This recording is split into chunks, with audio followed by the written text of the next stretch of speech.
मित्रों, क्या मांस खाना पाप है या पुण्य? मित्रों, आज के वीडियो में इसी विषय पर बात करेंगे और समझेंगे कि जो लोग भेड़, बकरी, मांस, मछली खाते हैं, क्या ये लोग पाप के भागीदार होते हैं? एक समय की बात है, एक महात्मा अपने शिष्य के साथ आश्रम में रहते थे। एक दिन एक शिष्य ने अपने गुरुदेव से प्रश्न पूछते हैं, ये गुरुदेव, क्या मांस खाना पाप है या पुण्य? आप मुझे इसके बारे में बताइए। तभी गुरुदेव कहते हैं, ये बालक, तुमने बहुत ही एक महत्वपूर्ण प्रश्न पूछा है। इस प्रश्न में जन कल्याण छुपा है, इसीलिए मैं इसका उत्तर तुम्हें एक कथा के माध्यम से दूंगा। तभी गुरुदेव कथा आरंभ करते हुए कहते हैं, एक बार जब श्री कृष्ण एक पेड़ के नीचे बैठे बांसुरी बजा रहे थे, उसी तरफ एक हिरन दौड़ता चला आया और कृष्ण के पीछे जाकर छुप गया।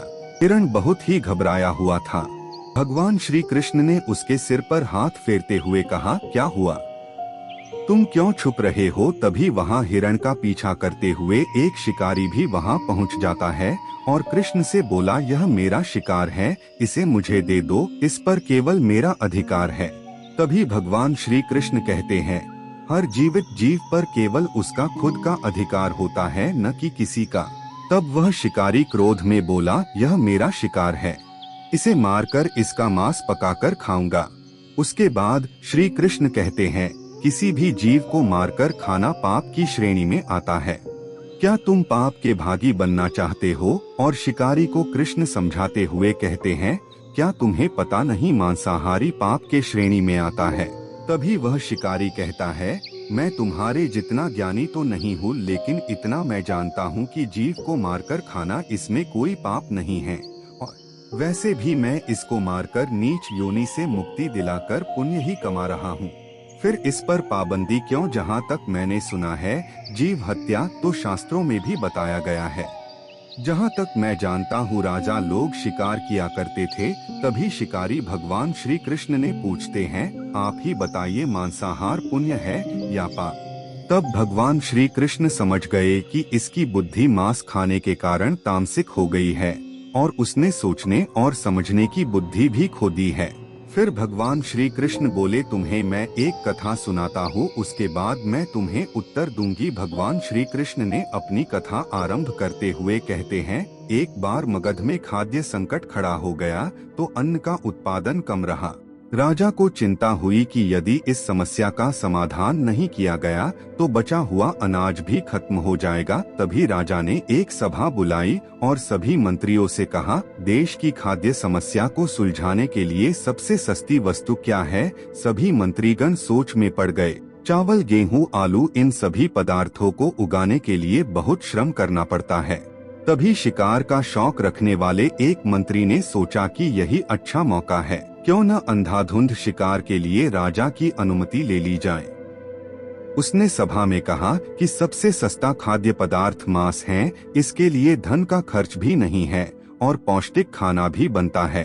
और सभी मंत्रियों ने इस बात का समर्थन कर दिया, लेकिन मगध के प्रधानमंत्री अभी भी चुप थे। सम्राट ने पूछा, प्रधानमंत्री, आप चुप क्यों हैं? आपका क्या समर्थन है? प्रधानमंत्री ने कहा, मैं यह नहीं मानता कि यह बात सही है कि मांस सबसे सस्ता पदार्थ है, फिर भी इस विषय पर मैं अपने विचार आपके सामने कल रखूंगा। प्रधानमंत्री उसी रात मांसाहार का प्रस्ताव रखने वाले मंत्री के घर पहुंचे। मंत्री ने इतनी देर रात प्रधानमंत्री को अपने घर आया देखाकर वह घबरा जाता है। इतनी रात को प्रधानमंत्री का आने का क्या कारण हो सकता है? और मंत्री से कहते कि शाम समय के महाराज बीमार हो गए, उनकी हालत बहुत ही खराब है और राज वैद्य ने कहा है कि किसी शरीर से 2 तोला मांस मिल जाए तो राजा के प्राण बचाए जा सकते हैं, और आप महाराज के सबसे खास मंत्री हो, इसीलिए आपसे अच्छा कौन होगा? इसके लिए आप जो भी मूल्य लेना चाहें ले सकते हो। आप कहें तो इस काम के लिए मैं आपको 1 लाख स्वर्ण मुद्राएं भी दे सकता हूँ। और मंत्री बोला, मेरे प्राण से प्रिय कुछ भी नहीं है। जब जीवन ही न रहेगा तो कुटुंब का क्या करूँगा? जीवन रहा तो ऐसे ही सुखी रह लूंगा। इतना कहकर घोड़े पर छलांग लगाकर बैठ भी गया। राजा से कहकर आपको कई गांव की जमीन दिला दूंगा, केवल इसके बदले आपको अपने शरीर से 2 तोला मांस चाहिए। यह सुनकर मंत्री के चेहरे का रंग फीका पड़ गया। वह सोचने लगा, जब मैं जीवित ही नहीं रहूंगा तो लाख स्वर्ण मुद्राओं से मैं क्या करूंगा और जमीन भी किस काम आएगी। वह झटपट अंदर भागा और अपनी तिजोरी से 1 लाख स्वर्ण मुद्राएं लेकर आता है। मुद्राएं देकर प्रधानमंत्री के पैर पकड़ लेते हैं और गिड़गिड़ाते हुए कहते, श्रीमंत, मैं आपकी 1 लाख मुद्राओं में अपनी 1 लाख मुद्रा और मिलाता हूँ। इस पैसे से आप किसी और मंत्री के शरीर का मांस खरीद ले, किंतु मुझे जाने दे। यह बात किसी और को पता न चले। मैं आपसे विनती करता हूँ। प्रधानमंत्री ने सोच, क्यों न मंत्री साहब को और थोड़ा डराया जाए ताकि मेरा काम और आसान हो जाए। और फिर मंत्री से कहते हैं कि आप शरीर से बलवान हो, आपकी कद काठी महाराज से मिलती जुलती है, इसीलिए राज वैद्य ने खास तौर पर आप ही का नाम लिया है। आपके दान से हमारे अच्छे राजा की जिंदगी बच सकती है। आप कहे तो मैं आपको प्रधानमंत्री का पद देने के लिए तैयार हूँ और खुद आपका कर्मचारी बनकर रहूंगा। और मंत्री जल्दी से कपड़े जूते पहनकर, जैसे ही वह वहां से भागने वाला, वह तुरंत प्रधानमंत्री के पैरों पर लेट अपनी जिंदगी की भीख मांगने लगे। और मंत्री ने याचना की कि प्रधानमंत्री, मैं इसके योग्य नहीं हूँ। जब प्राण ही नहीं रहेंगे तो प्रधानमंत्री पद का या राजा का सिंहासन भी मिल जाए तो मैं उसका क्या करूँगा, मुझे क्षमा कर दीजिए। आप चाहें तो मेरा सब कुछ ले लीजिए, पर मेरे प्राण न लो। मैं अपना ये भवन और सारा धन आपको सौंपता हूँ। रातों रात राज्य से निकल जाऊंगा। इतना कहकर वह अपने घोड़े की ओर भागा और जैसे ही अपना घोड़ा गठने की आवाज आई, मंत्री वहां से चलने को तैयार हो गए। तभी प्रधानमंत्री ने घोड़े की साख पकड़ ली और मंत्री से बोला, भागने की जरूरत नहीं है, आप आराम से घर पर ही रहो, मैं किसी और का प्रयास करता हूँ। यह कहकर प्रधानमंत्री वहाँ से चले जाते हैं। प्रधानमंत्री के वहाँ से जाने पर मंत्री के अंदर कुछ जान तो आई, परंतु बेचैनी बनी रही और मंत्री रात भर सो नहीं पाए। और इसी तरह मुद्राएं लेकर प्रधानमंत्री बारी बारी से सभी मंत्री के घर पहुँचे और सभी से राजा के लिए शरीर के 2 तोला मांस मांगा, परंतु कोई भी राजी न हुआ। सबने अपने बचाव के लिए प्रधानमंत्री को 5 लाख मुद्राएं तक दे दी। इस प्रकार प्रधानमंत्री ने एक ही रात में करोड़ों स्वर्ण मुद्राएं जमा कर ली। अगले ही दिन राजसभा में सभी मंत्री समय से पहले ही पहुंच गए।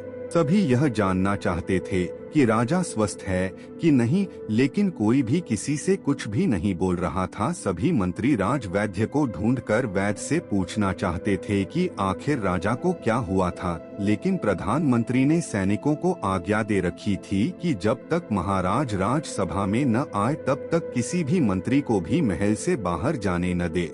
राजा सभा में अपनी चिर परिचित गति में आए और अपने सिंहासन पर आकर बैठे।